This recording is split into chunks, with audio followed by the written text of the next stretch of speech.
Denmark is, according to the OECD, the most heavily taxed country in the world. Income, sales, property, and investments are all taxed heavily in Denmark. There are very few, if any, loopholes in, again, this Danish tax system, but there are some tried and tested legal ways that if you fulfill the criteria, you can use them to, again, reduce your tax bill. In this video, we'll go through them now.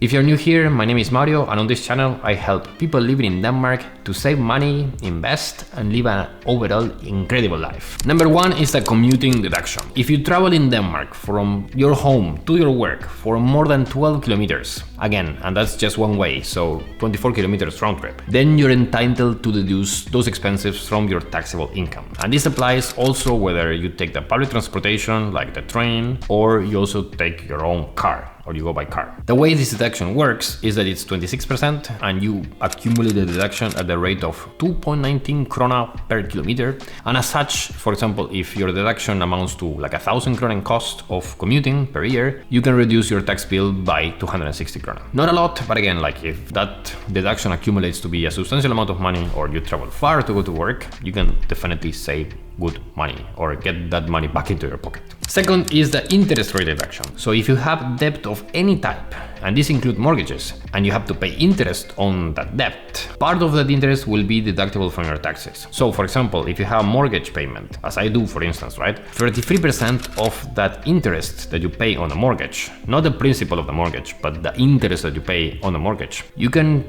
get that 33% deducted from your taxes. So it will show us in principle as a higher take-home income in your SCAT card. And this is not only for mortgages. So if you have a car loan, or if you have a credit card debt, or you have any type of interest-bearing debt, then you'll get again that deducted from your income taxes, which is good in case that's what your situation is. Number three is the unemployment insurance deduction. So if you're a member of an unemployment insurance provider, or like an A-kasse as it's called in Denmark, or in a trade union, which is what the vast majority of people in the Danish labor market are, then you can claim a deduction of your membership fees. In my case, for example, I'm a member of the CA kasse, and there's more on A-kasses in this video, and I pay like around 6,000 krona per year or so to be a member of this. Great benefits in my opinion, and crucially, a good portion of those expenses of those 6,000 krona are deducted from my taxes as well. Number four are work materials and the home office. With a few exceptions, the cost of things that you need to buy to be able to do your job, which is like clothing or textbooks or equipment, can be claimed as a tax deduction. Thing is, because it's Denmark, you must be using these things for work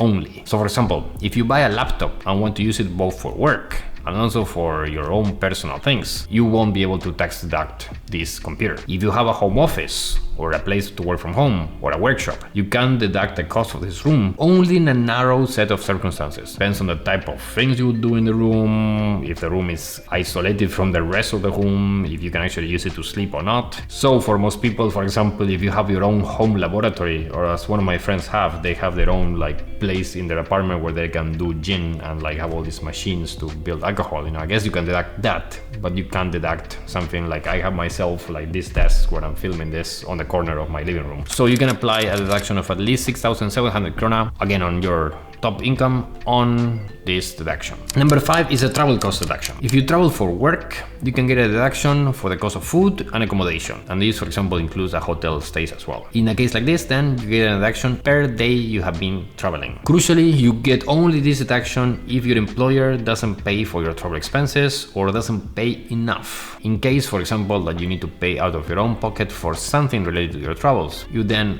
have a deduction of up to 30,500 krona per year on your taxes. To register the deductions, you want to include these costs, if that's again relevant for you, by logging into the Danish Tax Authority's website, SCAT, and entering them in each. They have their appropriate box in the big R's for the government. That's basically the tax form that you have each year.